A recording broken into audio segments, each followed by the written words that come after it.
గత వారం కెనడా ప్రధాని మార్క్ కార్నీ భారతదేశంలో పర్యటించారు. మనకు తెలుసు 2 సంవత్సరాల నుంచి కూడా భారత్ కెనడా సంబంధాల్లో ఖలిస్తాన్ అంశం రేగుతోంది. ఎప్పుడైతే మార్క్ కార్నీ కెనడా ప్రధాని అయ్యారో ఆ తర్వాత భారత్ కెనడా సంబంధాలు ఇంప్రూవ్ అవుతున్నాయి. అదే సందర్భంగా మార్క్ కార్నీ భారతదేశానికి రావడం అనేది ఇప్పుడు కొత్త విశేషం అన్నమాట. భారత్ కెనడా దేశాల మధ్య దౌత్య ఆర్థిక సంబంధాల్లో మార్క్ కార్నీ విజిట్ అనేది ఒక రిమార్కబుల్ పాయింట్ అని చెప్పొచ్చు.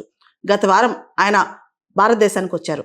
ఢిల్లీలోని హైదరాబాద్ హౌస్లో భారత ప్రధాని నరేంద్ర మోడీ గారు కెనడా ప్రధాని మార్క్ కార్నీ మధ్య ద్వైపాక్షిక సమావేశం కూడా చోటు చేసుకుంది. ఈ భేటీలో 2 దేశాల మధ్య వ్యూహాత్మక భాగస్వామ్యం అనేది చర్చలోకి వచ్చింది. ఈ చర్చల సందర్భంగా సుమారు $2.6 బిలియన్ $2.6 బిలియన్ విలువైన యురేనియం సరఫరా ఒప్పందం కుదిరినట్లు వెల్లడించారు. అంటే కెనడా భారత్ మధ్య $2.6 బిలియన్ యురేనియం ఒప్పందం కుదిరిందనమాట. ఇది చాలా ఇంపార్టెంట్ ఇండియాకి. ఇంతకు ముందే అంటే దాదాపు 15 సంవత్సరాల క్రితమే భారత్ కెనడా మధ్య సివిలియన్ న్యూక్లియర్ డీల్ ఉందన్నమాట. మనం చూస్తే కనుక భారతదేశానికి యురేనియం చాలా అవసరం.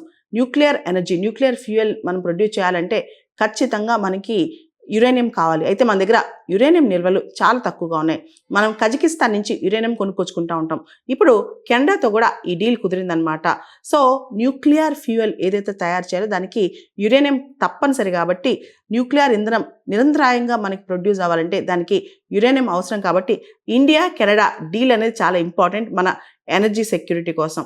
మనం చూస్తే కనుక మార్క్ కార్నీ విజిట్ అనేది చాలా రిమార్కబుల్ అని చెప్పుకోవచ్చు. ఇండియా కెనడా మధ్య కాంప్రిహెన్సివ్ ఎకనామిక్ పార్ట్నర్షిప్ అగ్రిమెంట్ కోసం కూడా చర్చలు ముందుకు వెళ్తున్నాయి.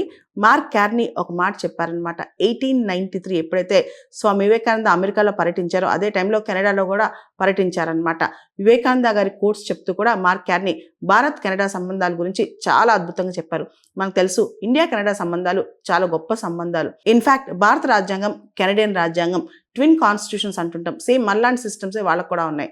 అయితే కెనడాకి సంబంధించి చాలా మంది భారతీయులు, ముఖ్యంగా సిక్కులు కెనడాకి వెళ్ళి 100 సంవత్సరాల క్రితం 200 సంవత్సరాల క్రితం సెటిల్ అయ్యారు.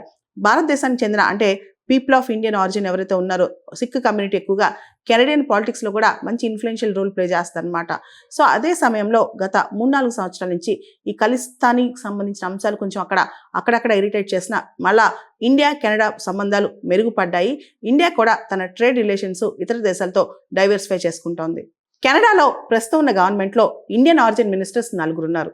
22 మంది ఎంపీలు అక్కడ కెనడియన్ పార్లమెంట్లో భారత సంతతికి చెందిన వాళ్ళు ఉన్నారు. అంతేకాదు మనం చూస్తే దాదాపు 1.8 మిలియన్ 18 లక్షల మంది ఇండియన్స్ కెనడాలో ఉన్నారు. ఎక్కువగా స్టూడెంట్స్ కూడా కెనడాలో చదువుకుంటుంటారు భారతదేశం నుంచి.